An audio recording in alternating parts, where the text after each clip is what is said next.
Mukunda jewellers అన్ని branches లో bridal Mela 2 లక్షల కొనుగోలుపై ఒక గోల్డ్ కాయిన్ ఉచితం.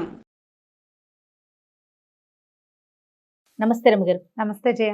రమగారు, ఏదైనా కొత్త సిరీస్ని స్టార్ట్ చేద్దామా? ఒక చిన్న నావెల్ చెప్తా. ఓకే. యాక్చువల్గా ఇది బొమ్మరిల్లులో వచ్చుంటాయి సిరీస్. బొమ్మరిల్లులో వచ్చిన సీరియల్ అయి ఉంటుంది అనుకుంటున్నా. స్క్రిప్ట్లో దొరికింది నాకు. 1980లో ప్రింట్ అయిందట. రూపాయి పావలాట అప్పుడు ఈ పుస్తకం. 80లో ప్రింట్ అయింది. కథ బాగుంది, చక్కగా ఇంట్రెస్టింగ్గా ఉంది. విజయ చంద్రిక కథ పేరేనా? కథ పేరే. విజయ చంద్రిక ఒక అమ్మాయి అనమాట. ఆ అమ్మాయి తాలూకు తెలివితేటల మీద కథ. పూర్వం మధురానగరం. ఈ మధురానగరంలో ఒక ముసలివాడు దానికి ఈశాన్యంగా ఉన్న అడవికి పుల్లలు తెచ్చుకోవడానికి వెళ్ళాడు. కట్టపుల్లలు తెచ్చుకోవడానికి వెళ్ళాడు. పుల్లలు తెచ్చి ఏం చేసేవాడంటే అమ్ముకునేవాడు. అమ్ముకుని ఓ 10 పావలాభో వచ్చేది. 10 లేవు అప్పుడు, పావలాలు అర్ధలే. ఆ తెచ్చిన పావలాతోటి నూకలు కొనుక్కొస్తే ముసలిది గంజి కాచేది అనమాట. అయితే ఏమైంది, ఆ పుల్లలు ఈ పుల్లలు ఏరాడు. అడవంతా చాలా విశాలంగా ఉంది. అన్నీ ఏరి ఒక దగ్గరికి పెట్టి తాడు పెట్టి కడదామనుకున్నాడు. తాడు లేదు. ఇదేమిటి, నేను తాడు తేలేదా అని ఆలోచించాడు. పొద్దున జరిగింది గుర్తొచ్చింది. పొద్దున తన దగ్గర ఉన్న తాడుని ఇచ్చింది భార్య. ఇచ్చి ఎట్లా కొట్లా తాడుతో పట్టుకురా, ఇవాళకి ఒక నూకల గింజ ఒక్క గింజ లేదు, నువ్వు పట్టుకొస్తేనే మన ఇద్దరికి తిండని చెప్పింది. అయితే ఈ తాడు మెత్తగుందని దాన్ని ఇట్లా గుంజాడు. తెగిపోతే ఏమన్నాడు, చక్రధరుడి దగ్గరికి వెళ్ళి తాడు తీసుకుంటాను, వాడు ఇవాళ రేపు ఒంటో బాగుండలేదు, అడవికి వెళ్ళటం లేదు, వాడి దగ్గర తీసుకుంటానంటే ఆవిడ ఏమంది, ప్రతిసారి ఇట్లాగే చేస్తున్నావు, ఎప్పటి నుంచో ఇది పాతబడిపోయింది, ఓ కొత్త తాడు కొనుక్కురమ్మంటున్నాను సంతరించి, నువ్వు కొనుక్కురావడం లేదు అని తిట్టింది.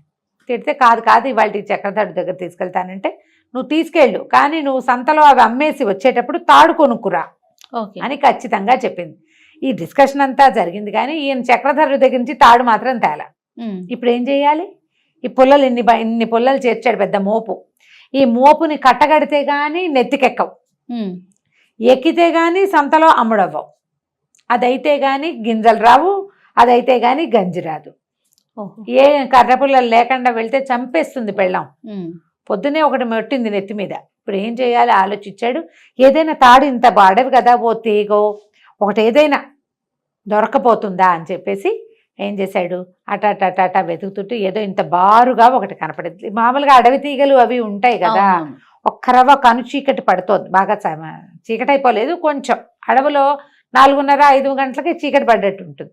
ఒక బారాటిది కనపడింది, ఒక బాగా 3 మూరల దాకా ఉంది, 2.5-3 మూరలు సరిపోతుంది. అది పోయి దాని దగ్గరికి వెళ్ళి చూశాడు. చూస్తే అది తీరా తాడు కాదు, ఒక చచ్చిన పాము. పాము చచ్చిపోయింది. అయ్యో ఏం చేయను, ఆ పాముతో ఇట్లా కడతావు. అయినా సరే ఏమనిపించింది, ఇంక ఏది దొరకల, పుల్లలు తీసుకెళ్ళిపోతే పెళ్ళాన్ని చంపేస్తుంది, ఆ తాడుతో చచ్చిపోయింది కదా, ఆ పాముతోటే కట్టేద్దామని ఆ పాముని ఇట్లా చేత్తపుచ్చుకున్నాడు. చచ్చిన పాముని ఇట్లా పట్టుకోగానే ఒక్క క్షణంలో ఈ చచ్చిపోయిన పాము మాయమైపోయి నీలం రంగులో ధగ మెరుస్తున్న ఒక మణిలాగా మారిపోయింది ఆ పాము. అది చూసుకున్నాడు, ఇదేమిటి తాడు ఇట్లా అయిపోయి, తాడు అనుకుంటే పాము అనుకుంటే మణి అయింది. దానికేసి చూస్తున్నాడు, ఏం చేయాలో తోచల. సరే ఇదేదో జరిగిందని పెళ్ళానికి చెబుదాము. ఆ తాడు అట్లా మారిపోవటాన్ని జీర్ణించుకోలేకపోయాడు. ఆ పుల్లలు అక్కడ బారేసి 4 పుల్లలు చేత్తో చంకలో పెట్టుకున్నాడు. నెత్తి మీద చిన్న గుడ్డ ఉంటుంది కదా, తల కట్టుకునేది, దాంట్లో 4 పుల్లలు మాత్రం తమ పొయ్యిలోకి పట్టుకుని ఇంటికి నడుచుకుంటూ పోయాడు. పెళ్ళానికి చూపించాడు. ఆవిడ 4 తిట్లు తిట్టింది, కానీ చివరికి ఆ మణిని చూసి ఆశ్చర్యపోయింది. నాగమణి అనమాట ఇది. నాగు అది ఎట్లా ఉందంటే నల్లటిది, ఇంత పొడుగాటిది, నల్లటి నాగు ఇట్లా మణిగా మారిపోయిందంటే నాగమణి అయ్యి ఉంటుంది అని. సరే దీన్ని ఏం చేద్దామని ఆలోచించుకున్నారు. ఆలోచిస్తే ఇతను అన్నాడు, వ్యాపారి దగ్గరికి వెళ్ళి అమ్ముతాం, శెట్టిగారి దగ్గరికి వెళ్ళి అమ్మేద్దామన్నాడు. నీ బొంద, శెట్టిగారి దగ్గరికి వెళ్తే 4 నాణేలు ఇస్తారు, నీకేమొస్తుంది, అట్లా కాదు రాజు కప్పచెప్పాలి దీన్ని, ఆయన కొంచెం ఎక్కువ ఇస్తాడు. సరే రాజుగారి దగ్గరికి వెళ్దాం అనుకున్నాడు. ఆ మణిని చేత్తో పుచ్చుకున్నాడు. ఒక చిన్న గుడ్డలో మూట కట్టుకుని రాజుగారింటికి ప్రయాణం అయ్యాడు. మర్నాడు పొద్దున రాజుగారింటికి వెళ్ళాడు. రాజుగారు ఆ మణిని చూసి చాలా సంతోషించి ఇతను మోయగలిగినంత బంగారాన్ని ఇవ్వమని చెప్పాడు. ఆ మణి ఇట్లా పట్టుకునేసరికి ఆయనకు ఒక గగురుపాటు వచ్చింది, లోపల నీలం రంగుది ఇంతుంది. చాలా సంతోషం వచ్చింది. సంతోషంతో ఎంత మోయగలిగితే అంత బంగారం ఇవ్వమన్నారు. ఓ పెద్ద మూట నిండా రోజు కట్టెల మోపులు మోసే అలవాటు ఉంది కదా, మోయగలిగేంత మూట కట్టుకుని సంతోషంగా ముసలివాడు వెళ్ళిపోయాడు. ఈ మధురానగరపు రాజుగారికి చాలా కాలంగా సంతానం లేదు. ఓహో. ఎన్నేళ్ళో అయింది వాళ్ళ పెళ్ళి. అయితే ఒకరోజు పొద్దున్నే ఆయన నిద్ర లేచి వచ్చి బాల్కనీలో నుంచుంటే కింద వాకిళ్ళు ఊడుస్తుంది ఒక దాసీది. ఊడుస్తూ అట్లా పైకి చూసి గబుక్కుని ఇట్లా మొహానికి చెయ్యి అడ్డం పెట్టుకుంది. ఏంటంటే ఏమనుకుంది, పిల్ల పాప లేదు, గొడ్డుమూత వాడి ఈయన చూసి ఇవాళ రోజంతా పాడవుతుందని. రాజైనా సరే అట్లాగే ఉంటుంది మరి. రాజుకి కలుక్కుమంది. నేను వేసే రొట్టె ముక్కలతో బతికే దాసీదానికి కూడా నేను లోకువైపోయాను. చీచీ, నేను ఇక్కడ ఉండకూడదు, ఏ అడవులకో పోవాలనుకున్నాడు. తన బతుకు మీద తనకే విరక్తి వచ్చింది ఆయనకి. ఎన్ని వైద్యాలు చేసినా సంతానం కలగల ఆయనకి.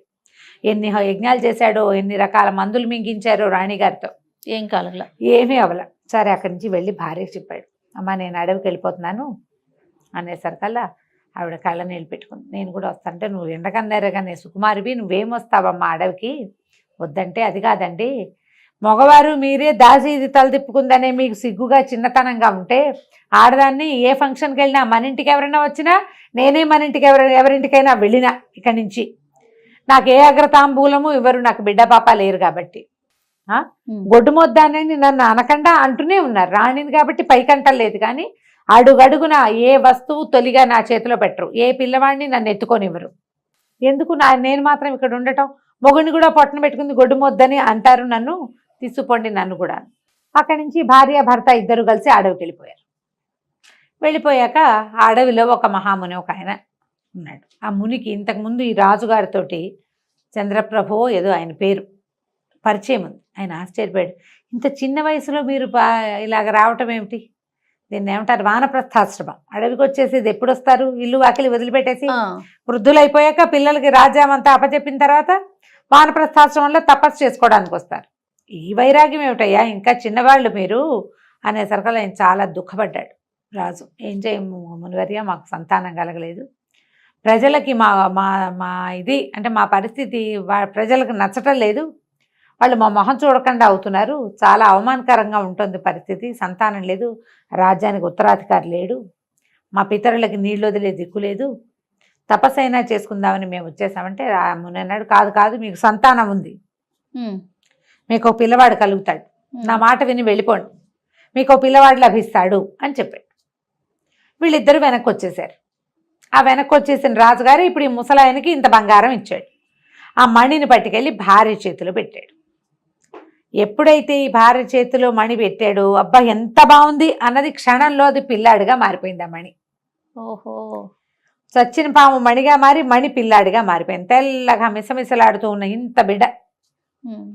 ఇక రాజుగారు ఆశ్చర్యపోయాడు, ఇదేమిటి ఈ విచిత్రం, కుమారుడు లభిస్తాడని ముని చెప్పాడు, ముని వాక్యం వేరు కాదు, వమ్ము కాదు వాక్యం, చూడు పిల్లాడు లభించాడు, వీడే మన రాజ్యానికి ఉత్తరాధికారిని సంతోషంగా పెంచుకున్నారు. ఆ పిల్లాడికి మణివల్లభుడు అని పేరు పెట్టారు. మణివల్లభుడు, మణి వల్ల దొరికాడు కాబట్టి ఎంత బాగానో చూసుకునేవాళ్ళు. పిల్లాడు చక్కగా పెరిగాడు. కానీ వీళ్ళకి ఈ అడవిలో పాము మణయింది, మణి పిల్లవాడయ్యాడు కాబట్టి వీడిని బయటికి పంపిస్తే ఏదైనా అవుతుందన్న భయం. ఓహో, వీడు పిల్లాడు కాదు కదా, అతి జాగ్రత్తతోటి ఆ పిల్లాడిని బయటికి ఎప్పుడు పంపించేవాళ్ళు కాదు. పిల్లల్ని ఎవరినైనా లోపల తెప్పించి ఆడిచ్చేవాళ్ళు. అట్లా అట్లా అట్లా అట్లా 12 ఏళ్ళు వచ్చినాయి. ఈ లోపల వాడికి వాళ్ళు వచ్చిన పిల్లలు ఫ్రెండ్స్, మేము చదువుకున్నాం, అది చదివాం, ఇది చదివాం అంటే ఏం నాకేమీ రాదు అనిపించేది. నేను కూడా చదువుకుంటా అన్నాడు. ఓ మాస్టర్ని పిలిచారు. చదువుకుంటుంటే ఇక్కడ చదువు కుదరదు అనిపిస్తుంది. కొన్నాళ్ళు పోయాక ఇంకోటెవడో వచ్చి నేను గురుకులం నుంచి వచ్చానన్నాడు. ఏం చేస్తారంటే గురుకులంలో అలా ఉంటుంది, ఇలా ఉంటుంది, ఇలా చెప్పేసరికి వీడికి ఉత్సాహం, పాపం వాడికి వెళ్ళిపోవాలని కోరిక. వాళ్ళ అమ్మని నాన్నని అడిగాడు, వాళ్ళు ససేమిరా అన్నారు. చూసి చూసి చూసి చూసి 12 ఏళ్ళు నిండుతుండగా ఈ అబ్బాయి కొంత ధనాన్ని మూటగట్టుకుని ఒక గుర్రం ఎక్కి అడవిలోకి పారిపోయాడు. వెళ్ళిపోయేసరికల్లా ఇక వెళ్ళిన వాడు అట్లా అట్లా అట్లా అట్లా అట్లా వెళ్ళి ఆ గుర్రంతో ఒక నదీ తీరానికి చేరాడు. అది ఇంచుమించు కోసల రాజ్యం దాకా వెళ్ళిపోయాడు. ఏదో కొంత ఆహారం తీసుకెళ్ళాడు, మధ్యలో ఆగాడు. వాడికి ఎక్స్పెడిషన్ లాగా ఉందన్నమాట ఆ వెళ్ళే దారి, ఉత్సాహంగా ఉంది. ఆ కాలంలో దారులు కాచేవాళ్ళు వాళ్ళు అలాంటి వ్యవహారాలు ఏం పెద్దగా లేవు, సుమారుగా ఉన్నాయి, ఎక్కువ లేవు. వెళ్ళాడు. పిల్లాడిని వెళ్ళిపోనిచ్చారనమాట. ప్రజలు చూసినా కూడా చూసి చూడట్టు ఊరుకున్నారు. ఎవరో రాజుల పిల్లాడు వెళ్తున్నాడు అనుకున్నారు. అక్కడికి వెళ్ళాక ఒక చెరువు తీదలో దీని దగ్గర ఒక కుర్రాడు ఎవరో బట్టలు ఉతుక్కుంటూ కనపడ్డాడు. దగ్గరలో ఏదైనా ఊరుందా అంటే ఇది పెద్ద అడవి, ఇందులో ఊరు లేదు బోర్ లేదు, ఉన్నదంతా మా గురుకులం మాత్రమే ఉంది అన్నాడు. అమ్మో గురుకులం ఉందా, ఎలాంటి గురుకులం, గురుగారి పేరేంటి, అదేంటి ఇదేంటని అడిగాడు. అడిగేసరికి పక్కనే దగ్గరలోనే గురుకులం ఉంది, నేను అందులో శిష్యుణ్ణి, విద్యానంద మహర్షి ఇక్కడ విద్యాభ్యాసం చేయిస్తారు అని చెప్పేసరికి ఈ కుర్రాడు ఆ రెండో వాడిని గుర్రం ఎక్కించుకుని ఆ గురుకులానికి ఎలా వెళ్ళాలో అక్కడికి పోయాడు. పోయి ఆయనకి దండం పెడితే ఆయనేమో నోట్ల నుంచి నురుగులు కక్కుతున్న గుర్రము, అది ఎప్పటి నుంచో ప్రయాణం చేస్తుంది, చక్కగా 12 ఏళ్ల పిల్లాడు, మంచి రాజుగారి అబ్బాయిలాగా బట్టలు గిట్టలు కనపడుతున్నాయి. ఎవరు ఏమిటి అంటే నాకు విద్యాభ్యాసానికి మా ఊళ్ళో కుదరలేదు, మా తల్లిదండ్రులకి భయము, వాళ్ళు పంపలేదు, నా అంతటి నేనే వచ్చానని చెప్తాడు. కానీ ఫలానా రాజ్యము అన్నమాట అబ్బాయి చెప్పడు. సరేలే, విద్యార్థిగా వచ్చిన వాడు వాడంతట వాడొచ్చినా అమ్మా నాన్న తీసుకొచ్చినా సమానమే. అక్కడి నుంచి పిల్లాన్ని అట్టు పెట్టుకున్నారు. అయితే ఆ కాలంలోనే కోసల రాజకుమార్తె విజయచంద్రిక కూడా విద్యాభ్యాసానికి వచ్చింది. కొంచెం చిన్నది, కానీ ఆ అమ్మాయి ముందు నుంచి ఉంది, ముందు కొంత చదువుకుని వెళ్ళి మళ్ళీ వచ్చేసింది. ఇతనికంటే కొంచెం చిన్నపిల్ల. ఇతనితోటి ఫ్రెండ్షిప్ చేసింది. వీళ్ళిద్దరూ కలిసి బాగా మాట్లాడుకునేవాళ్ళు, కలిసే కత్తి పట్టటాలు అవి నేర్చుకున్నారు. బాగా అలవాటైంది. ఇతనికి క్రమంగా పెద్దవాడు అవుతున్న కొందికి సొంత ఇంటికి వెళ్ళాలన్న భావన లేదు. 10 సంవత్సరాలు గడిచినాయి. అబ్బా. ఈ అబ్బాయికి 22 ఏళ్ళు వచ్చినాయి, ఆ విజయచంద్రికి 20 ఏళ్ళు వచ్చినాయి. విద్యాభ్యాసం మొత్తం పూర్తయ్యాక కోసల రాజు గారు వచ్చాడు. వచ్చి కూతురుని తీసుకెళ్ళటానికి వచ్చి ఇతనితో ఎప్పుడు వచ్చినప్పుడల్లా ఆయన మాట్లాడేవాడు, కూతురుని చూడడానికి వచ్చేవాడు. ఆ పాఠశాలలో ఉన్న చాలా మంది పిల్లల తల్లిదండ్రులు వచ్చి చూసేవాళ్ళు, ఇతని కోసం ఎవరు వచ్చేవాళ్ళు కాదు. అప్పుడప్పుడు అనిపించేది, ఏమిటి వీళ్ళు నా కోసం వెతకలేదా, వాళ్ళు వెతకకుండా నన్ను ఎలా వదిలేశారు అని ఆశ్చర్యంగా ఉండేది. అయితే ఆయన ఏమన్నాడు, ఆ కోసల రాజు వచ్చి అబ్బాయి విద్యాభ్యాసం అయిపోయింది కదా, మరి నువ్వు వస్తావా మాతోటి, మీ నాన్నగారు వాళ్ళ దగ్గరికి వెళ్తావా, లేదా అంతఃపురానికి వచ్చేసేయి మాతో పాటు అని అడిగేసరికి అలా ఆయనకి ఏమనిపించింది, వీడికి 10 ఏళ్ళు అయినా వాళ్ళు అసలు కనీసం వెతుకుతూ ఎవడైనా రావాలి కదా, ఈ 10 ఏళ్ళ నుంచి ఎవరైనా వస్తారేమోనని ఎదురు చూస్తూనే ఉన్నాడు, ఎవ్వరూ రాల, వదిలేశారు వాళ్ళు. అలా అనిపించింది అతనికి. ఎందుకు వీళ్ళతో వెళ్తే సరిపోతుంది అని చెప్పేసి విజయచంద్రికతో కలిసి అక్కడికి వెళ్ళిపోయాడు కోసల రాజ్యానికి. ఇక వాళ్ళతోటే కలిసి కొంతకాలం ఉన్నాడు.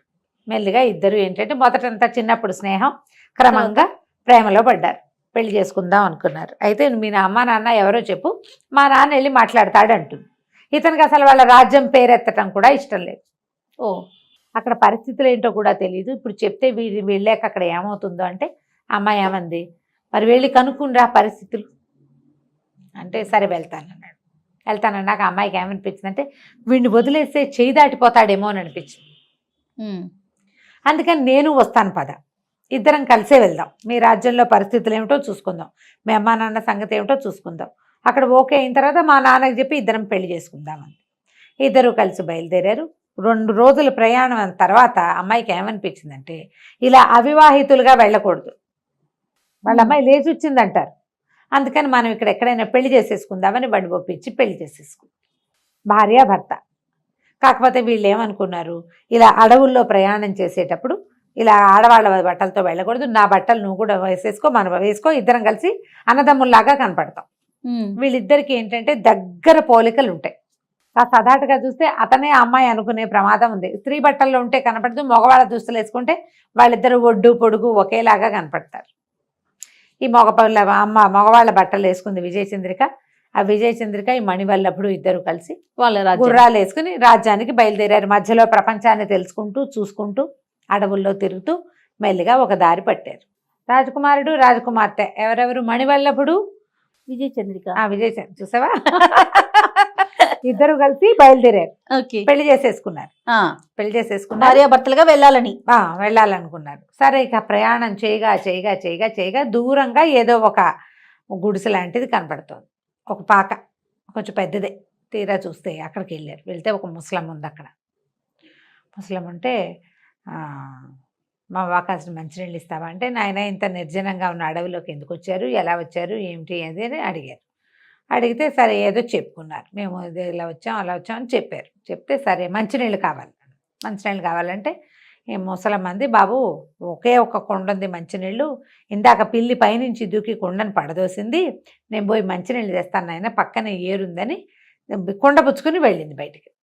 వెళ్ళింది. ఇతను ఆ బయటకు వచ్చి ఆవిడ ఏరు వైపు ఎటువైపు వెళ్ళిందో చూసి మళ్ళా లోపలికి తిరిగేసరికి ఈ విజయచంద్రిక చాలా అలసటగా ఉందని అక్కడ నులక మంచం మీద పడుకుంది. ఆ మంచం పక్కన ఒక అమ్మాయి కనిపించింది ఇతనికి. ఆ ఇంట్లో ఎవరు లేరు. ఆవిడ చెప్పడం, నేను ఒక్కదాన్నే ఉన్నాను నాయన అని చెప్పింది. మా ఆయన వేటకెళ్ళాడు, నేను ఒక్కదానే. నువ్వు ఒక్కతే ఉంటే ఈ అమ్మాయి ఎక్కడి నుంచి వచ్చింది? ఇతను ఏం చేశాడు, పెళ్ళాన్ని ఏదో చేసేస్తుంది అనుకుని కత్తి దూశాడు. దూసేసరికి వాళ్ళ అమ్మాయి కంగారు పడి, బాబు కత్తి దూయొద్దండి, ఈ ముసలిది మంచిది కాదు, ఈవిడికి 7 కొడుకులు ఉన్నారు, గజ దొంగలు వాళ్ళు కాస్త వచ్చారంటే మిమ్మల్ని ఇద్దరిని చంపేస్తారు, మీ దగ్గర ఉండేది నగ నట్ర అన్నీ దోచుకుంటారు, మిమ్మల్ని ఇక్కడ ఉంచడానికే ఆవిడ ఈ నీళ్లు కుదరవు, అక్కడి నుంచి నీళ్లు పట్టుకొస్తుంది, వచ్చేటప్పుడు ఒక చెట్టాకులు వేసి అందులో పడేసి తీసుకొస్తుంది, మీ సంగతి తేల్చేస్తుంది అని చెప్పింది. చెప్పేశారు కల్లా ఏం చేశాడు, అమ్మాయిని గబగబా లేపేశాడు. సరే థ్యాంక్స్ చెప్పాడు. అమ్మాయి లోపల గదిలోకి వెళ్ళిపోయింది. నువ్వు ఎక్కడి నుంచి వచ్చావమ్మా అన్నాడు. నన్ను కూడా ఇలాగే ఎత్తుకొచ్చారండి, పెద్ద కొడుకు బలవంతంగా పెళ్లి చేసింది, చచ్చినట్టు ఉంటున్నాను, వీళ్ళు దుర్మార్గులు, వాళ్ళేమో మహా కఠార వాళ్ళు మంచివాళ్ళు కాదు, మగవాళ్ళు అనేసరికల్లా పెళ్ళాన్ని తీసుకుని బయలుదేరాడు. ముసలమ్మాయి లబలబలాడిపోయింది, ఉండండి ఉండండి ఉండండి అని ఎంత బతిమలాడినా ఆగల. ఇంకా మీ కోడలు చెప్పింది అలాంటివి చెప్పాలా, మళ్ళీ ఆ అమ్మాయికి కూడా ప్రమాదమే కదా. కాదు కాదు మేము వెళ్ళిపోవాల్సింది, మాకు మంచినీళ్ళు వద్దు, మేము బయటే తాగుతాం, వెళ్ళిపోవాలి అర్జెంటుగానని బయటకు వచ్చేసాడు. వచ్చేస్తే ఆవిడ వెంబడబడింది కానీ దొరకల ఇతను. ఓ పక్కకి ఏం చేశాడు, అటువైపు దక్షిణం వైపుకు వెళ్ళండి అని చెప్పింది కానీ ఇతను దక్షిణం వైపుకు వెళ్ళకుండా ఇంకో దిక్కుకి దారి తీశాడు. ఆవిడ చెప్పిన దిక్కు వైపుకి ఇప్పుడు అట్నుంచే వాళ్ళు వస్తున్నారేమో. ఒకవేళ ఈ ముసలిది కూడా ఎందుకు వెళ్ళింది, ఇక్కడ ఏదో డబ్బు వచ్చే అవకాశం ఉందని వాళ్ళకి వార్తలు పంపడానికి వెళ్ళుండొచ్చు మేబీ, అందుకని రెండో దారి పెట్టాడు. భార్య తను ఇద్దరు కలిసి నడవటం మొదలుపెట్టారు. ఏమైందంటే వాళ్ళ గుర్రాలు అవి జారిపోయినాయి వాళ్ళ దగ్గర నుంచి, కానీ డబ్బులు ఇవి ఉన్నాయి వాళ్ళ దగ్గర, ధనం ఉంది, నడిచి వెళ్తున్నారనమాట. ఈ ఇంతలో ఏమైంది, ఈ ముసలమ్మ మొగుడు పిల్లలు వచ్చేసారు ఇంటికి. వచ్చేసరికల్లా బంగారు చిలకలు లాంటి వాళ్ళు ఇద్దరు ఎగిరిపోయారు. కాస్త ముందు వస్తే ఏం పోయేది, ఇంత లేటుగా వచ్చారు అని గోల పెట్టి పంపించి వీళ్ళు వెనకాల పడ్డారు. వీళ్ళిద్దరూ ఎన్ని విధాలు పరిగెత్తారు, ఎంత పరిగెడతారు. అమ్మాయి కొంచెం ఏంటంటే దానికి యుద్ధ విద్యలు వచ్చినా ఆడపిల్లలకి కొంచెం సుకుమారం ఉంటుంది ఎంతో కొంత, యుద్ధ విద్యలు వచ్చిన అమ్మాయే. అక్కడి నుంచి ఏమన్నాడు, చెట్టు ఎక్కించాడు, నువ్వు ఇక్కడే ఉండు, వాళ్ళందరి సంగతి నేను చూస్తానంటే నేను మాత్రం చూడనా అని కత్తి తీసింది. ఇద్దరు కలిసి చెడామడా వాడు నలుగురిని అబ్బాయి నరికాడు, ముగ్గురిని అమ్మాయి నరికేసింది. ముసలాడు కాళ్ళు పట్టుకున్నాడు. ఆ ముసలమ్మ భర్త, బాబు వదిలేసే, పిల్లల కోసమే కదా ఇంత కష్టపడతాం మేము, పిల్లల్ని కాస్త చంపేశావు, ముసలిది ఒక్కతే అయిపోతుంది, కోడలు కూడా ఉంది, మమ్మల్ని వదిలే అంటే వదిలేసేసి ఈ మగవాళ్ళ దుస్తులు ధరించి బయలుదేరారు. వెళ్ళగా అవంతి నగరానికి చేరారు వీళ్ళు. ఓ నగరానికి చేరాక ఏమైంది, సరే ఏమన్నాడు, మనం ఓ పని చేద్దాం, కొద్ది రోజులు ఇక్కడ ఉందాం, కొంచెం ఆహారం వండుకొని తినడానికి సామాన్లు పట్టుకొస్తానని ఆ అమ్మాయిని ఒక చోట పెట్టి వీడు పట్టణంలోకి వెళ్ళాడు. వెళ్తే బజార్లో అందరూ కొంచెం వేషధారణ కొత్త ఊరు వాళ్ళు తెలుస్తూ ఉంటారు కదా, అన్ని కొట్లల్లోనూ సరుకులు రేట్లు అన్నీ కొనుక్కుని మొత్తం ఒక బండి తీసుకుని మొత్తం వేసుకెళ్తానని చెప్పాడు. ముందుకెళ్ళేసరికల్లా ఒక చోట ఒక అందమైన అమ్మాయి ఉంది ఒక కొట్లో. తర్వాత అమ్మాయి దగ్గర ఏంటంటే రకరకాల పదార్థాలు తాగడానికి షర్బత్తులు అవి ఉన్నాయి. సరే అందమైన అమ్మాయి, కొంచెం మనసు వీడి భార్య అందమైందే కానీ ఆ వయసు పిల్లలకి ఏముంది, కాస్త అందంగా కనబడితే చూస్తారు కదా. చూసేసరికల్లా ఆవిడేమంది, సరే నేను నీకు తాగడానికి ఏమైనా ఇస్తా, తాంబూలాలు కడుతుంది అనమాట, కిళ్ళీలు కట్టే కొట్టది. ఓహో, కిళ్ళీలు నాకు కూడా ఒక తాంబూలం ఇస్తావా అని అడిగేసరికల్లా ఓ ఎందుకు ఇవ్వను, తాంబూలానికి ముందు మంచినీళ్ళు తాగాలి, నీళ్లు తాగిన తర్వాత తాంబూలం వేసుకుంటే మహా బాగుంటుందని కూజాల నుంచి నీళ్లు ఇచ్చింది. ఓ గుక్క వేస్తుంటేనే ఇతనికి ఏదో అయిపోతున్నట్టు అనిపించింది. 3 గుక్కలు వేసి అన్ని మంచినీళ్ళు గ్లాసెడ్ నీళ్లు తాగేసరికల్లా శరీరం అంతా కుంచిపోయి మేకలాగా మారిపోయాడు. ఆ కొట్టు బయట 2-3 మేకలు కట్టేసినాయి, వీని కూడా అక్కడ కట్టేసింది. అదొక మంత్రగత్తె అనమాట. ఓహో, ఎంతసేపు అయినా ఈ భర్త తిరిగి రాలే. విజయచంద్రికి ఆశ్చర్యంగా, ఎందుకు రాడు ఇంతసేపు అయితే, ఏమిటో చూద్దామని. ఈ అమ్మాయి కూడా మగబట్టల్లోనే ఉంది కదా, మళ్ళీ దీంట్లోకి వచ్చింది, మార్కెట్లోకి వచ్చేసరికల్లా అతను మొదట చూసి వెళ్ళిన కొట్ల వాళ్ళంతా, బాబు చాలాసేపు అయింది, ఇంకా మార్కెట్లోనే ఉన్నారా, సామాన్లు సరుకులు పట్టించుకెళ్ళటం లేదు ఏంటండి అని అడుగుతున్నారు. సేమ్ ఒకేలాగా ఉంటారు, ఒకలాగా ఉన్నారు కదా. ఈ అమ్మాయి ఓహో వీళ్ళందరి కొట్లకి వీడు వచ్చాడు అనమాట. ఇంకా ముందుకెళ్దామని చూసి ముందుకెళ్ళి ఈ తాంబూలపు కొట్టు దగ్గరికి వెళ్ళేసరికల్లా ఈ తాంబూలం కొట్టు దగ్గర అమ్మాయి ఏమిటి సరిగ్గా ఆ సమయానికి ఆ కొట్టులో తాంబూలాలు కట్టే అమ్మాయి ఎటో వెళ్ళింది కాస్త పక్కకి. ఆ కొట్టు బయట కట్టేసిన మేక తెగరిచింది దీన్ని చూసి. ఈ అమ్మాయిని ఈ విజయచంద్రికని చూసి. మేక ఎందుకు అరుస్తుందో అర్థం కాల. సరే ఇక్కడ ఎవరు లేరు, దాన్ని ఎదురుగుండా ఒక సామాన్ల కొట్టుంది, ఆ సరుకుల కొట్టులోకి వెళ్ళి పలకరించాడు. పని అయిపోయిందా బాబు, సామాన్లు పట్టుకెళ్ళటానికి వచ్చారా అన్నాడు. ఏదో తలకాయ ఊపింది. అన్ని కొట్లు చూసారా అన్నాడు. కొట్లన్నీ చూశాను.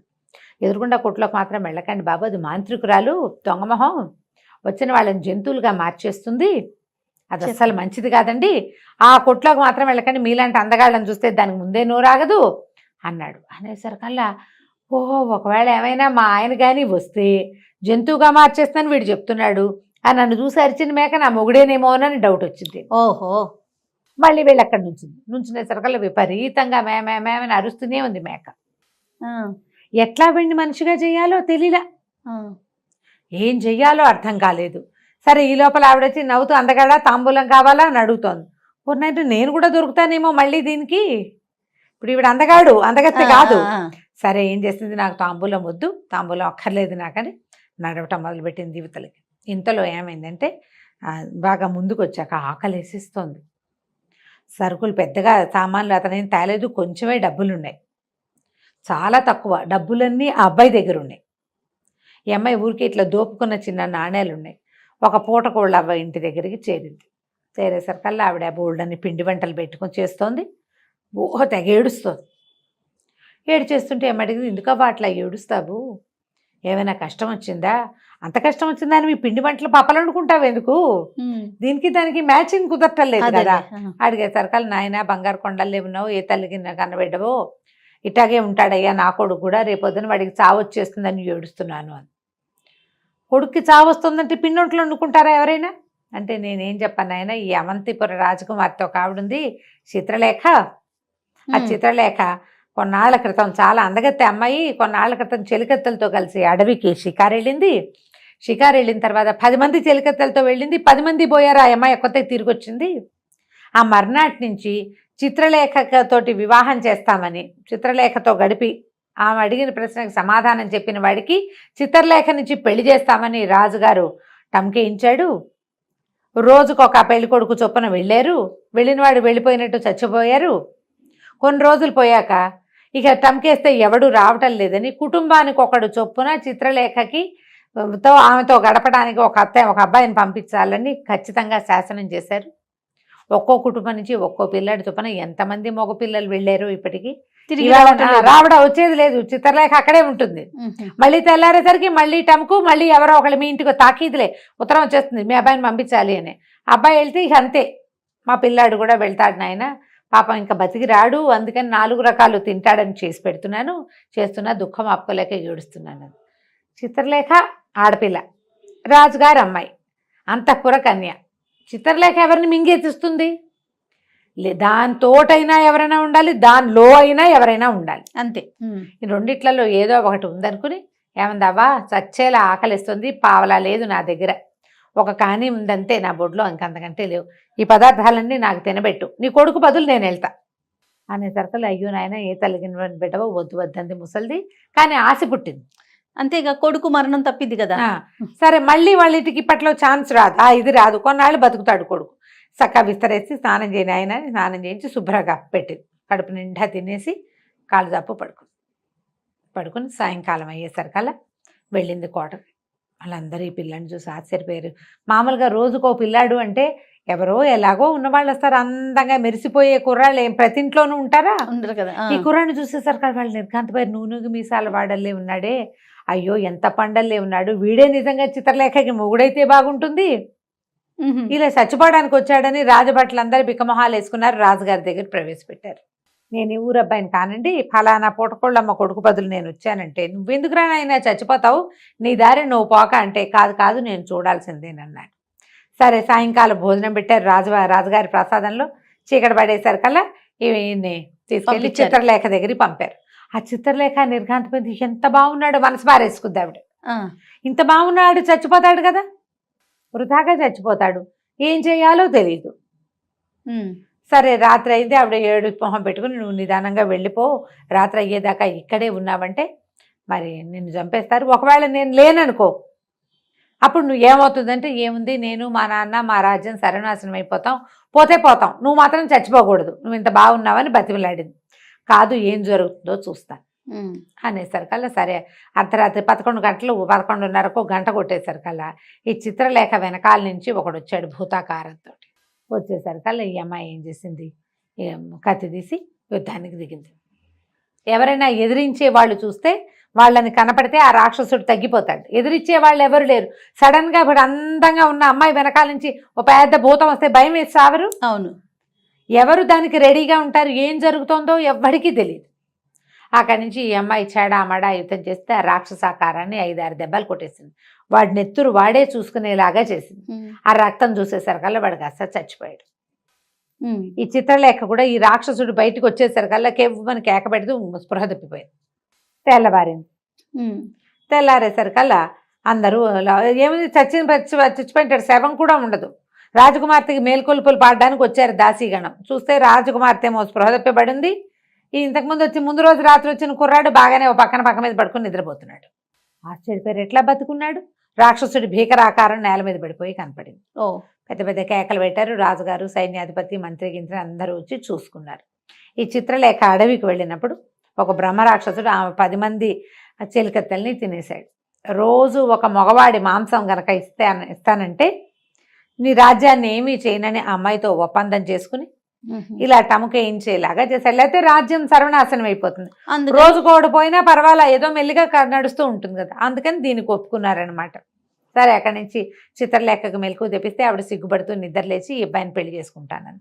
వాళ్ళు కూడా రెడీగా ఉన్నారు కదా. ఇప్పుడు ఈ అబ్బాయిని పెళ్లి చేసుకోవాలి. సరే, ఏమనుకుంది, పెళ్లి చేసుకున్నాక ఏం చేయాలి అని ఆలోచించి, నేను ఇప్పుడు వివాహం అది చేసుకోనండి, వివాహం చేసుకోలేను అంటే, కాదు నువ్వు వివాహం చేసుకోవాల్సింది, వివాహం అయ్యాక నువ్వే రాజు అవుతావు అంటే, సరే నాకు ఒక షరతు ఉంది, ఒకరోజు రాజుని చేయండి, నన్ను రాజుగా ఉండటం నాకు సంతోషాన్ని ఇస్తే అప్పుడు వివాహం చేసుకుంటానని అనేసరికల్లా వెంటనే ఇవాళ ఈ అబ్బాయిని రాజుని చేస్తున్నాము అని ప్రకటించారు. సింహాసనం మీద కూర్చోబెట్టారు. కూర్చోబెట్టంగానే ప్రజలందరినీ రప్పించింది.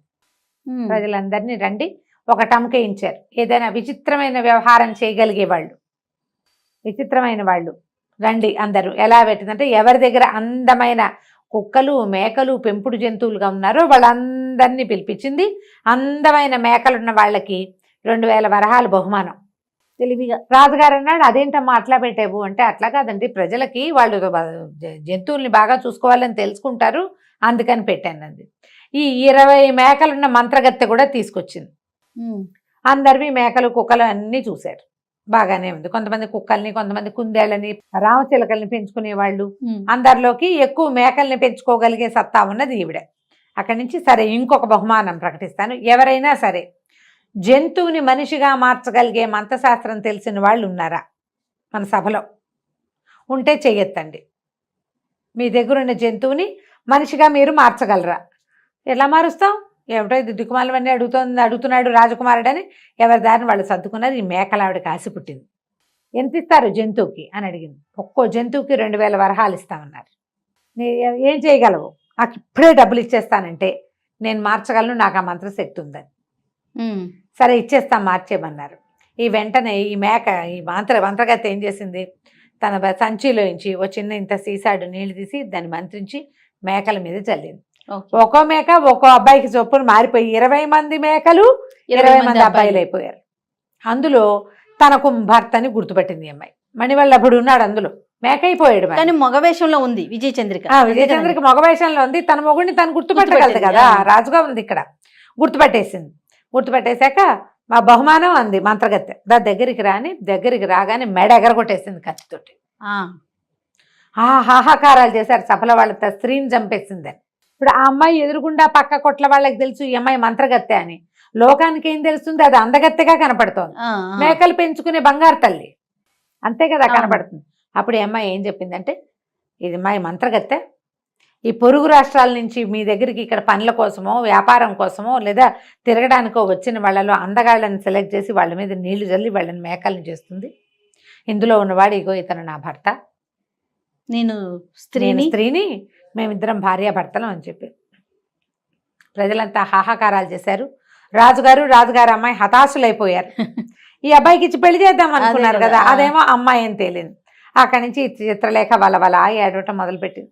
అయ్యో, నేను నిన్ను మొదటి చూపులోనే ప్రేమించాను, నువ్వు ఇట్లా ఆడవాదాన్ని అయిపోతే నేనేం చెయ్యాలి, నేను ఎవరిని పెళ్లి చేసుకోవాలి, నేనేం కావాలి అని ఏడ్చేశారు కల్లా ఈవిడ ఏమందంటే, అట్లా కాదు, నువ్వు సరిగ్గా నా భర్తను చూడు, నేను ఆయన వేరేగా ఉన్నామంటే అప్పుడు చూశారు సరిగ్గా. చూస్తే ఆ సింహాసనం మీద కూర్చున్నవాడు, ఈ మేకల మంద మధ్యలో నుంచున్నవాడు ఒకేలా ఉన్నారు. నేను ఆయన రెండో భార్యగా నిన్ను స్వీకరిస్తాడు, మన ఇద్దరం కలిసి ఉందామని చెప్పింది. నువ్వు నాతో ఉండటమే కదా నీకు కావాల్సిందని ఈ రెండో అమ్మాయిని చిత్రలేఖనిచ్చి మణివల్లభుడికి పెళ్లి చేయించింది. బాగుంది. రాజుగారు కూతురు, ఇద్దరు కూతుళ్ళు అల్లుడితోటి హాయిగా ఉన్నారు. కొంతకాలం అక్కడే ఉన్నారు.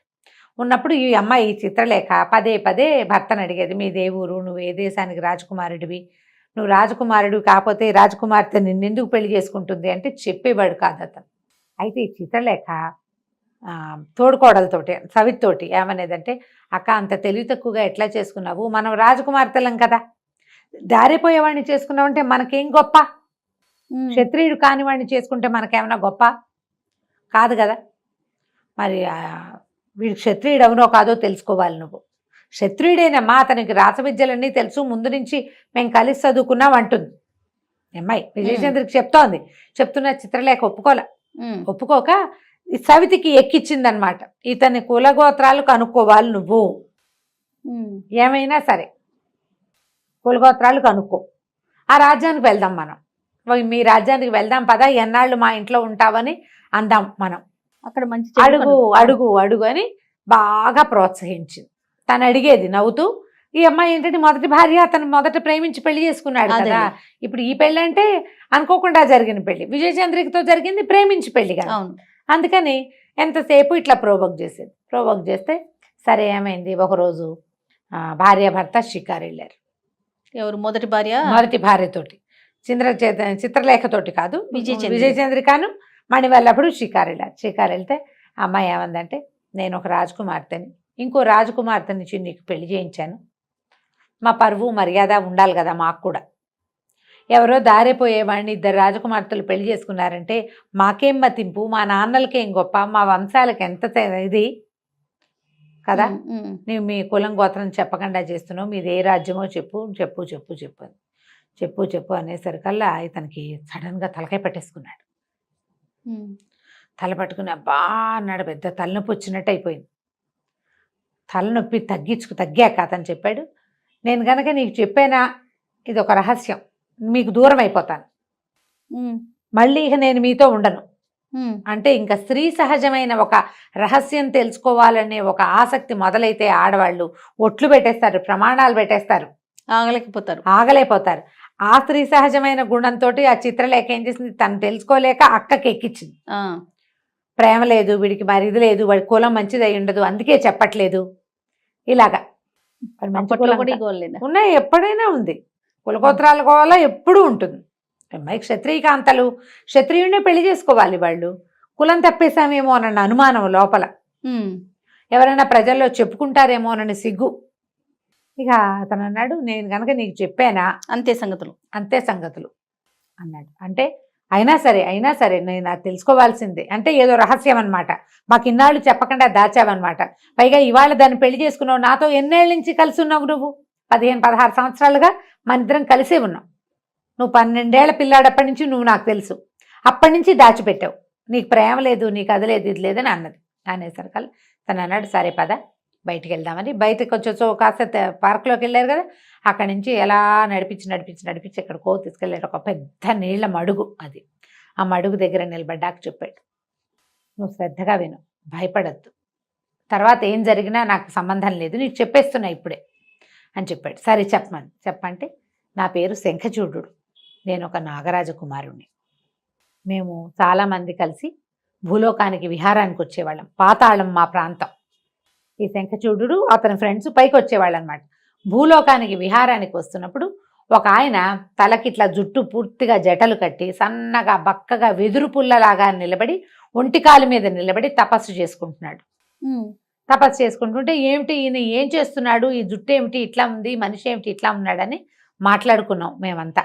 మా స్నేహితులు అన్నారు, తపస్సు చేస్తున్నాడు ఈయన ఎవరో ముని అంటే, ముని అయితే ఏం చేస్తాడో చూద్దామని నేను అతన్ని చుట్టుకున్నాను. చుట్టుకుంటే వీళ్ళు అందరూ హాహాకారాలు చేశారు, వద్దు వద్దు శపిస్తాడంటే వీడి వల్ల ఏమవుతుంది అనుకున్నాను నేను ఈ చుట్టుకుపోవటం వల్ల ఒంటికాల మీద నిలబడ్డ ఆయన పడిపోయాడు నాతో సహా. ఎప్పుడైతే ఆయన కళ్ళు తెచ్చాడో ఆయన కళ్ళ నుంచి వచ్చిన మంటలకి నా స్నేహితులంతా భయపడి పారిపోయారు. ఆయన చుట్టుకుపోయి ఉండటం వల్ల నేను తప్పించుకోలేకపోయాను. ఆయన నీకు ఇంత పొగరా శంఖచూడ, నువ్వు ఇలాగే మట్టిలో కలిసిపో అని శపించాడు. నేను బతిమలాడాను. నేనేనాడు తపస్సు చేసే వాళ్ళని చూడలేదు, మొదటిసారి భూలోకానికి వచ్చాను, అందువల్ల నా వల్ల ఈ తప్పు జరిగింది, నన్ను క్షమించని చాలా బతిమలాడాను. మట్టిలో కలిసిపో, చచ్చిపోమని శపించాడు. మట్టిలో కలిసిపోవడం చచ్చిపోవడం. అయితే ఒక పని అప్పుడు ఆయన చాలా బతిమలాడాక నా తండ్రి అయిన వాసుకి పట్ల దయతలిచి నన్ను వదిలిపెట్టాడు. నాకు శాప అవసానం చెప్పాడు, నువ్వు ఇలాగే చచ్చిపడి ఉంటావు, నిన్ను ఎవడైనా మానవుడు ముట్టుకుంటే నువ్వు మణిగా మారతావు. ఓహో. నిన్ను ఒక స్త్రీ ఆమె చేతిలోకి తీసుకోగానే నువ్వు బాలుడిగా మారతావు, వాళ్ళతో పాటు జీవించు. వివాహం అయిన తర్వాత నీ భార్య నీ గత జన్మని గుర్తు చేసి ప్రశ్నించే వరకు నువ్వు మానవ మాత్రుడుగానే ఉంటావు. ఎప్పుడైతే నీ గత జన్మ నీకు జ్ఞాపకం వస్తుందో అప్పుడు శాప విమోచనం, అప్పటి వరకు నువ్వు ఈ భూలోకంలో బతుకుతూ ఉండమన్నాడు. నేను అప్పుడే చచ్చి పడిపోయాను. నన్ను ఒక కట్టెలవాడి చేతిలోకి తీసుకున్నాడు, నేను మణిగా మారా. తీసుకెళ్లి అక్కడి నుంచి మధురానగర రాజుగారి అంతఃపురంలో ఆ రాణిగారు నన్ను పట్టుకుంది, నేను బాలుడిగా మారాను. వాళ్లే నాకు మణిగా భూషణుడిగా పేరు పెట్టారు. మొత్తం చెప్పాడు. నేను అక్కడి నుంచి 12 సంవత్సరాల వయసు వచ్చాక వాళ్ళని విడిచిపెట్టి వచ్చాను. మధురానగరపురంలో రాజకుమారుడిగా పెరిగాను నేను. ఇప్పుడు నన్ను అడిగావు కాబట్టి ఇక నాకు శాప విమోచనం అయిపోయింది. ఇక నేను మీతో కలిసి జీవించను. నాకు గుర్తొచ్చినా, నాకు గుర్తు రాగానే నాకు శాప విమోచనం అయిపోయినట్లే. జ్ఞాపకం వచ్చినా మీ ఇద్దరిని వదలలేక నేను చెప్పలేదు, నువ్వు బలవంత పెట్టావు నన్ను చెప్పేదాకా. చెప్పా కాబట్టి ఇక నేను ఇక్కడ ఉండనని పెద్దది 4 మూరలు పొడుగున నల్లటి వికృతాకారం కలిగిన పాముగా మారిపోయాడు అతను. ఈ అమ్మాయి చూస్తుండగానే మహాభయంకరంగా ఉంది. అది జర పాకుతూ ఆ మడుగులోకి ప్రవేశించి వెళ్ళిపోయాడు. ఓహో. కళ్ళు తిరిగి పడిపోయింది విజయచంద్రిక. మెలకు వచ్చి చూస్తే ఏముంది, మడుగు మోత బాగా గట్టు మీద తను ఒక్కతే ఉంది. లబోదిబోమని ఏడ్చింది, చేయగలిగేది ఏం లేదు. అక్కడి నుంచి ఇంటికి వెళ్ళింది ఏడుస్తూ.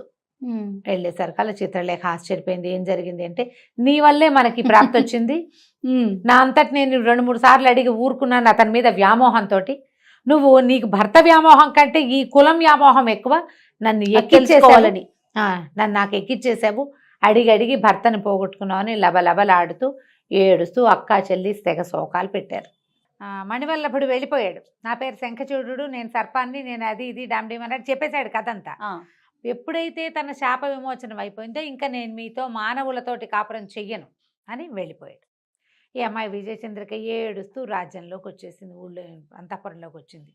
తెగ తిట్టింది ఆ చిత్రలేఖని. నీ వల్లే ఇలా నేను అడగాల్సి వచ్చింది, అనవసరమైన ఎంతూసియాజం రేకెత్తించావు నాకు, ప్రశ్నించి చివరికి అతను శాప విమోచనం అయిపోయిందని వెళ్ళిపోయాడు. భర్త లేకుండా ఉండిపోయాం ఇప్పుడు మనం. పోనీ పెళ్ళిళ్ళన్నా కాకుండా ఉంటే మళ్ళీ వివాహాలైనా ఏవి, ఇప్పుడు మనం ఏం చేస్తాము అని బాగా ఏడ్చింది. ఇద్దరు కలిసి శోకాలు పెట్టారు. ఏం చేస్తారు, వెళ్ళిపోయిన వాడిని తెచ్చుకోలేరుగా. అక్కడి నుంచి నేను మా ఇంటికి వెళ్ళిపోతానంటే చిత్రలేఖ బతిమలాడింది, అక్క నన్ను క్షమించు, నా వల్లే ఇంత పని జరిగింది, చూద్దాం ఏదైనా ఒక ప్రయత్నం చేద్దాము, నువ్వు మాతోటే ఉండిపో, రాజ్యానికి రాజెవరు, మన ప్రాణనాథుడు, ఆయన భార్యగా నువ్వే ఆ సింహాసనం మీద కూర్చుని, నువ్వు మొదటి భార్యవు కాబట్టి మేము దానికి ఒప్పుకునే కదా నన్ను ఇచ్చి పెళ్లి చేశాడు మా నాన్న రెండో భార్యగానే, కాబట్టి రాజ్యం నీది. అయితే విజయచంద్రికనే రాజుని చేశారు. ఆ అమ్మాయే రాజ్యం చూసుకోవాలి. అయితే అమ్మాయి ఏమందంటే, నాకు ఒక ఐడియా ఉంది, ఐడియా ప్రకారం చేస్తాను. సరే, అప్పుడు ఈవిడ చాటింపు వేసింది. ఎవరైనా ఏదైనా ఒక విచిత్రాన్ని, అద్భుతమైన సంఘటనని చూసినా తెలుసుకున్నా అది మాకు తెలియజేయండి. నేనెన్నడూ చూడని అద్భుతాన్ని తెలియజేసిన వాడికి మోయగలిగినంత బంగారం ఇస్తానని ప్రకటన చేసింది. తెలివిగా చేసింది. అప్పుడు చిత్రలేఖ, ఎందుకక్క వీటి వల్ల ఏం ప్రయోజనం అంటే, అట్లా కాదు, ఏదైనా మనకి ఇప్పుడు ఈ అద్భుతాన్ని చూసామా మనం, చచ్చిన పాము మణివటం ఏమిటి, మణి పిల్లాడవటం ఏమిటి, వాడు మనకి మొగుడవటం ఏమిటి, అది సంవత్సరాలు అతనితో కలిసి ఉన్నాను నేను, నువ్వంటే ఇప్పుడు ప్రేమించావు, వివాహం చేసుకున్నావు, నన్ను ప్రేమించావు, నా మొగుడిని నువ్వు పెళ్లి చేసుకున్నావు. నేను చదువు మొదలుపెట్టిన దగ్గర నుంచి నాతో పాటు ఉన్నాడు. నాకు తెలియలా. ఉమ్. ఒక్క వాక్యం బయటకు వచ్చేసరికి మాయమైపోయాడు. అద్భుతాలు ఇవన్నీ. అలాగే ఏదైనా ఒక అద్భుతం అందితే చూద్దాం. ఒక ఏడాది పాటు ప్రయత్నం చేస్తాను ఇతని కోసం.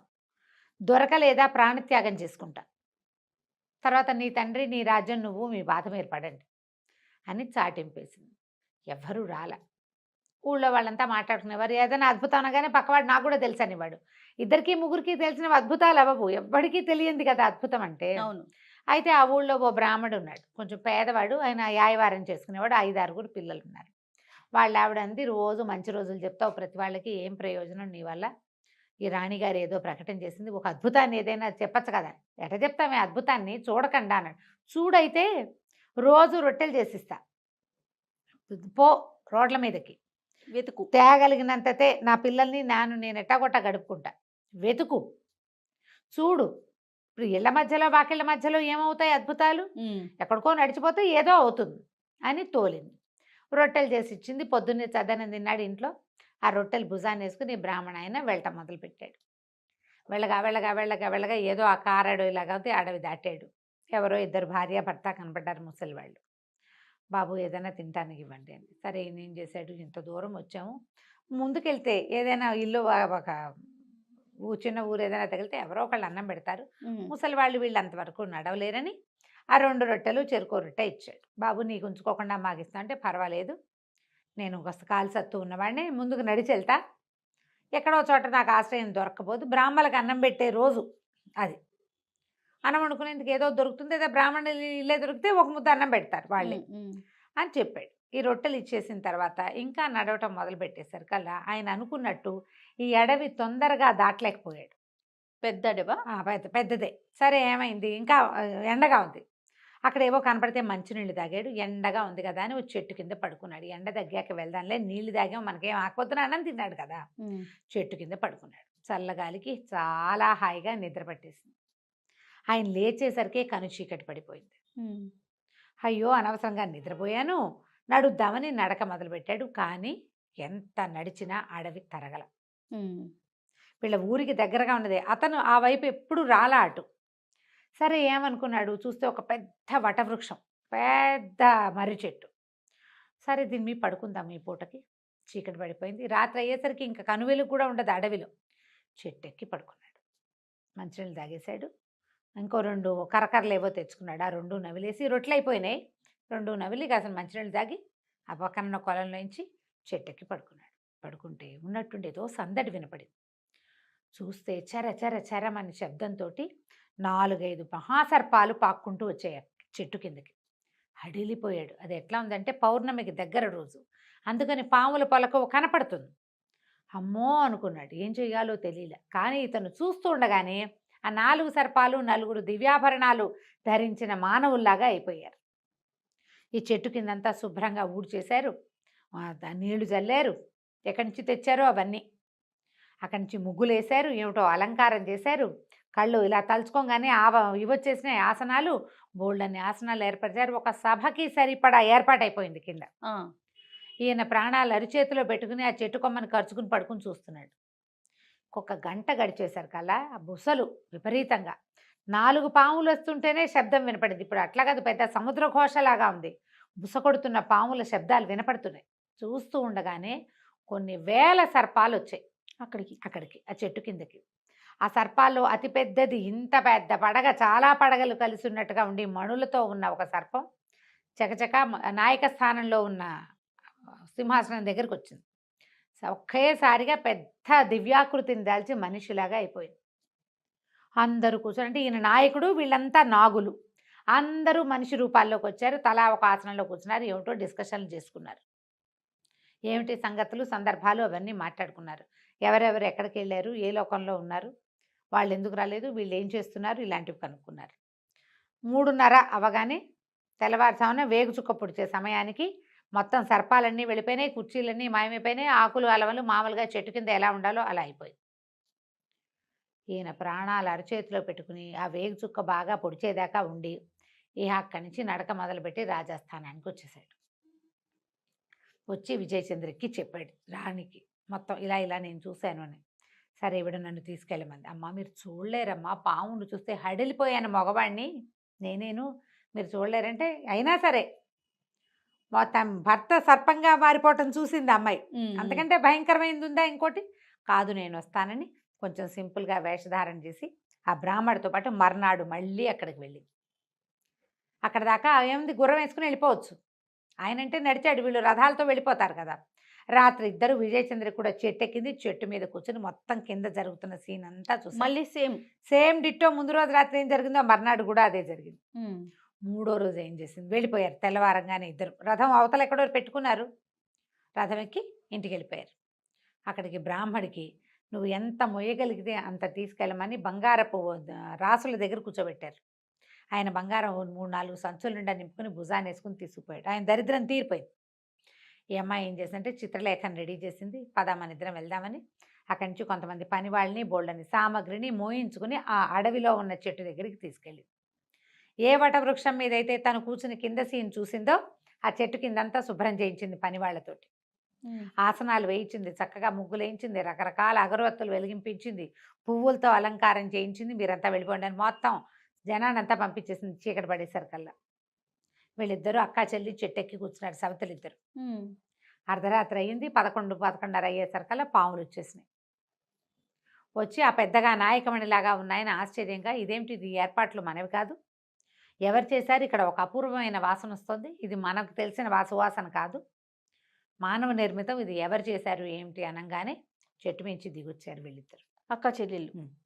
పావులు లేవు, ఇప్పుడు అందరూ మానవ రూపాల్లో ఉన్నారు.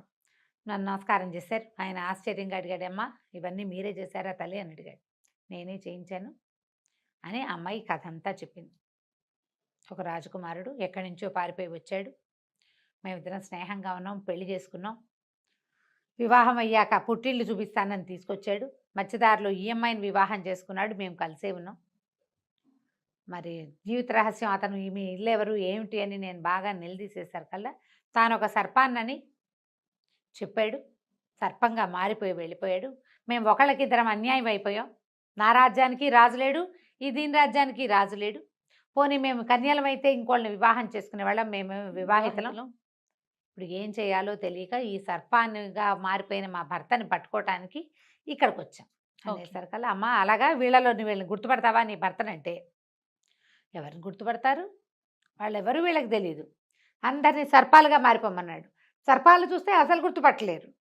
అమ్మాయి ఏం చెప్పిందంటే మాకు తెలీదు, నేను ఆ సర్పరూపంలో ఒక్కసారే చూశాను, అతను వెళ్ళిపోయేటప్పుడు మానవ రూపంలో ఉన్నాడు, మీరంతా దివ్యులుగా కనపడుతున్నారు, అతను దివ్యుడుగా కనపడ్డు, మానవుడిలోనే ఉత్కృష్టమైన సౌందర్యం ఉన్నవాడుగా కనపడతాడంతే అని అతని పేరు శంఖచూడు అంది. అనగానే ఆయన గుళ్ళు మండిపోయింది. శంఖచూడ ఎక్కడున్నావు అని గట్టిగా కేకలు పెట్టాడు.